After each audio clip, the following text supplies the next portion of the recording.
Hello, and welcome to another Radical Red Challenge run. This time it is a Johto only run, once again using one legendary and no mons which I've used in previous runs. So no Tyranitar and no Blissey, which should make this a little more difficult.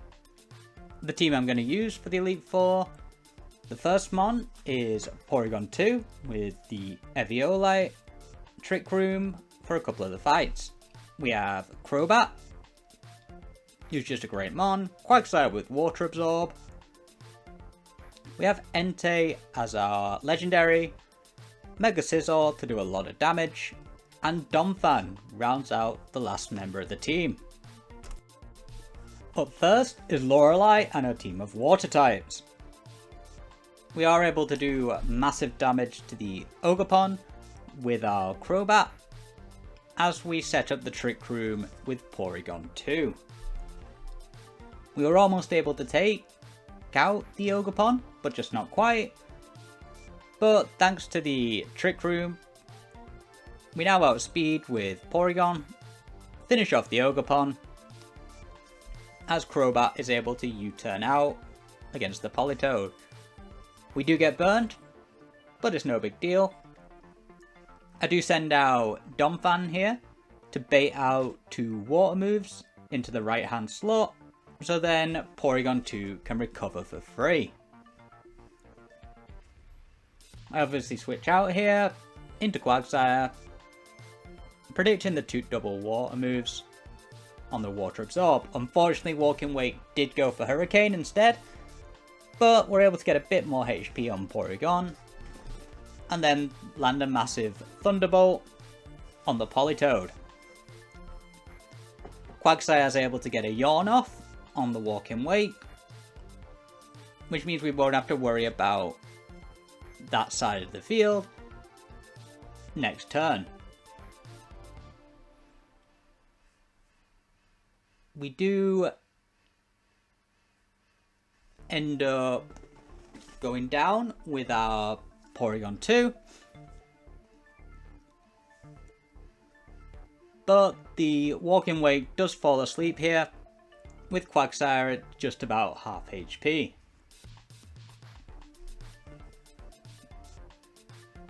With the Politoed so low, we send out our Scizor,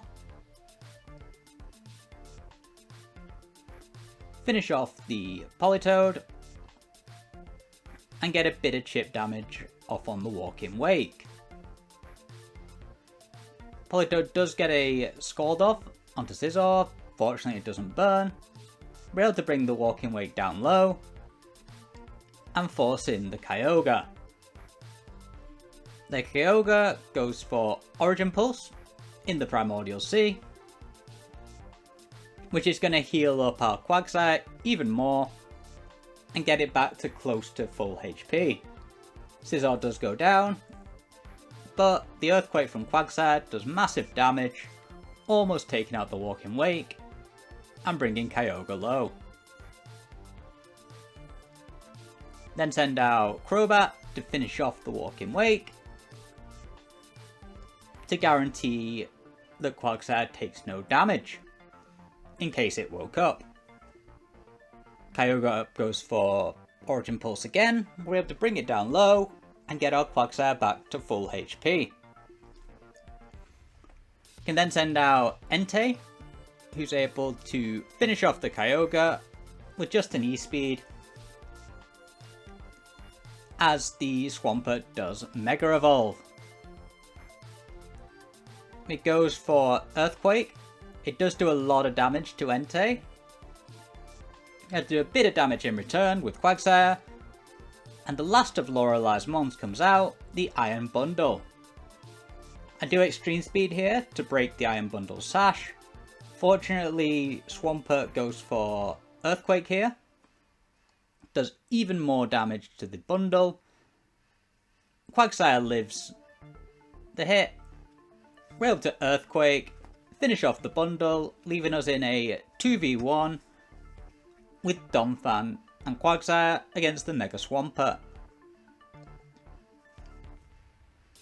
Quagsire does go down to the Earthquake, Fortunately, Donphan has more than enough damage to take it out to finish off the Swampert with an Ice Shard and complete our first member of the Elite Four. Bruno's next, and he leads with his Infernape. Because we're running Stealth Rocks on Donphan, it forces Infernape to go for Taunt, so we're able to prevent rocks going up on our side of the field as we one-shot with Boomerang. As the Komodo comes in, we switch in Crobat, dual Wing Beat, but the Komodo switches out. Zacian comes in. We know it's going for Wild Charge, so we're able to send in Quagsire for free. Close Combat doesn't take us out. We're able to Earthquake, and with the lowered defense, we take it out, or bring it down to 1 HP. Quagsire does go down on the next turn, but we have priority on a couple of Mons, so we're able to send out our Donphan, Ice Shard to finish off the Zacian, and force in the Urshifu. Urshifu goes for Swords Dance. We go for a bit of damage with Donphan. Wicked Blow doesn't take us out because we have Sturdy. We're able to get another Boomerang off, bring the Urshifu low, Ice Shard, and take it out. The Komodo comes back out. We just Ice Shard here for a bit of damage. Clanging Scales obviously takes us out, but we have a free switch to Crobat. Thanks to the lowered defense, we take it out with dual Wing Beat. The Lucario comes in. And no, I'm not able to take it out in one hit, but we get a bit of damage off with dual Wing Beat as we go down to the Meteor Mash.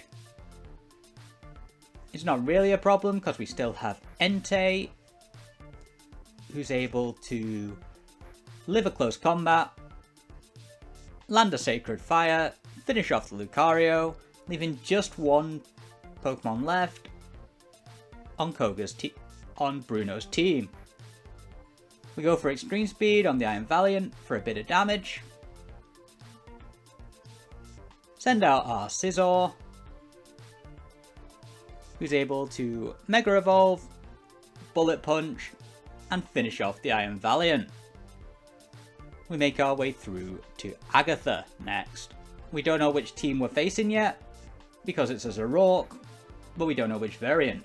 Either way, we just click Boomerang, do big damage, and finish it off with an Ice Shard. Force out the Zoroark as the Gengar comes in. We know we're able to click Boomerang here because it Mega Evolves and loses Levitate. Shadow Ball does a lot to us, but we're able to take out the Mega Gengar, one of the biggest threats on Agatha's team. Chien-Pao comes out. We know this is gonna take us out, so we switch into Quagsire on the Ice Shard, take it quite well. We go for Rock Tomb to slow the Chien-Pao down, and because it was our most effective move. We go for it again, lowering his speed even more, and doing massive damage in the process. Unfortunately, Quagsire did go down to an Icicle Crash, but we brought the Chien-Pao low enough where Scizor can finish it off after Mega Evolving. With the Chien-Pao down, this forces in Goldengo. It goes for Nasty Plot against my Scizor. We U-turn out, send out our Entei, who outspeeds, Sacred Fires, and finishes off the Goldengo. Marshadow comes in, we just go for Will-O-Wisp here to really limit the amount of damage Marshadow can do. Because if it starts bulking up over and over and over, it could probably sweep the rest of my team. So it's important to put it on to really limit the damage it could put out. Entei is able to 1v1 the Marshadow, finish it off, leaving just the Flutter Mane and one more Mon on Agatha's side of the field. Scizor can deal with the Flutter Mane quite easily, as it's got really low defense, so a Bullet Punch just takes it out. The Zoroark comes out, we finish it off with another Bullet Punch, and defeat our third Elite Four member. We now have Lance. He leads with his Garchomp. We led with Donphan.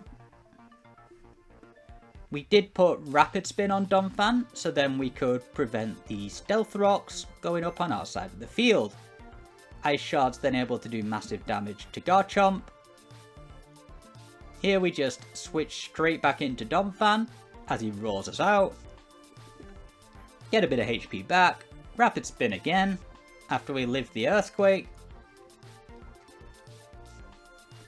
Then we're just able to click Ice Shard one more time, finish off the Garchomp, and make sure there are no rocks on our side of the field. The Mega Salamence then comes in.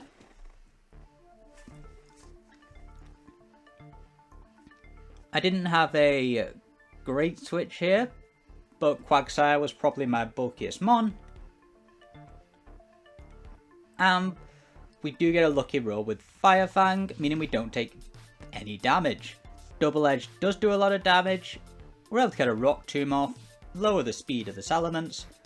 Unfortunately, Quagsire does go down to a Double Edge. But thanks to the lowered speed and the lowered health, we know that Donphan can finish it off with an Ice Shard and force in the Iron Jugulus. Here I do decide to stay in, just get an Ice Shard off, do massive damage, as Dark Hold does end up killing Donphan. But we brought it down low enough to where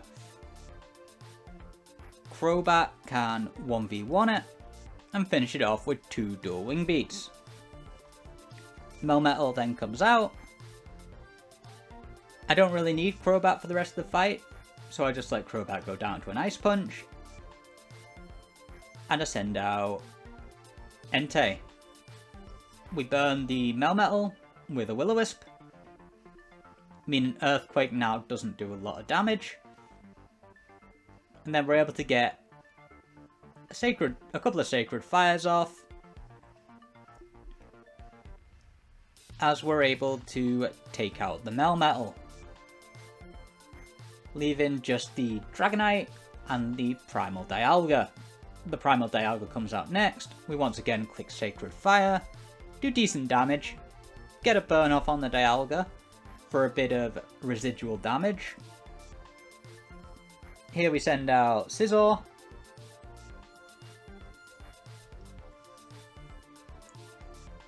We're able to do... We did teach Scizor Rock Smash, so then we have a super effective hit. And we can lower down the Dialga's defenses. We go Tri-Attack with Porygon. Get roared out again by the Dialga. Dialga does end up going for rest here, but this is the reason we taught Scizor Rock Smash. Because we're able to click it, keep getting those defense drops, meaning we're less scared of the Dialga, and we can actually take it out, leaving just the Dragonite left. Thanks to the rocks we set up, it means Dragonite lost its multiscale, and Mega Scizor is able to take it out with 2 hits. This of course just leaves the champion left. We did put a Choice Scarf onto Crobat, so we outspeed Pheromosa, force it out, as we would have one-shot with Dual Wing Beat. The Miraidon comes in. I do end up having a free switch to Donphan here.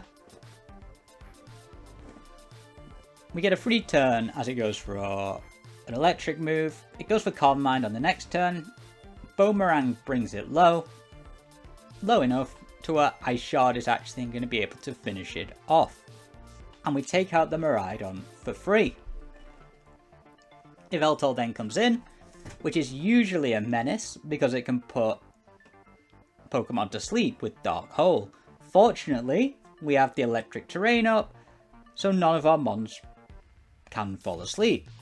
We get an Ice Spinner off, do massive damage, get an Ice Shard, and bring the Yveltal really low enough to where we can send out our Mega Scizor on the next turn, Bullet Punch, and finish it off. This then forces in the Eternatus, and we know it's going to click Flamethrower. So we switch into Quagsire for free. I do end up going for Yawn here, so then we can put the Eternatus to sleep. Quagsire does go down to a Sludge Wave, but the Eternatus is now asleep, so it's a pretty worthwhile trade. Porygon 2 is the next mon I send out. We go for Trick Room as the Metagross switches in. We don't have anything for the Metagross, so we have to switch. Go into Entei. Don't really take a lot from Meteor Mash, but thanks to the Trick Room, we outspeed. We're able to get a Sacred Fire off, get the burn, and now we take nothing from Zen Headbutt either. I could have finished Metagross here, but I go back into Porygon because I want to reset up the Trick Room. So, stall a turn with Recover. Go for Trick Room on the next turn. And then recover one more turn, as we know the Metagross is going down to burn on this turn. We're now at full HP, as the Ditto comes in. However, this isn't a problem, because the Ditto doesn't have an Eviolite, so it's not as bulky as us. It's also the Choice Scarf, so we outspeed in Trick Room. I should have really just killed it here, but I decided to sack off Crobat instead for some reason. I can't really remember why I did this, but it didn't matter in the end. We're able to send out Entei. Extreme Speed twice, as we are able to live the Tri-Attack on 21 HP. Finish it off with a second Extreme Speed, and in comes the Veramosa. I do Extreme Speed here, mainly because I just want to break the Sash, which means Scizor can come in on the next turn and finish it with a Bullet Punch. With Veramosa down, all that remains is the sleeping Eternatus. We know the first turn it's asleep, because it's not had any turns of sleep yet, so we get an Iron Head off, then start going for Bullet Punches, as it could potentially awake. And usually, when I go for sleep, it awakes on the first turn. We had the Porygon in the back anyway, which probably would have killed with Ice Beam. So, it was a relatively clean end to the fight. That is Johto done. I'm glad that Donphan got to shine. Not a mon I usually use in these type of runs, but it had its place and did some good work. Up next is going to be Hoenn.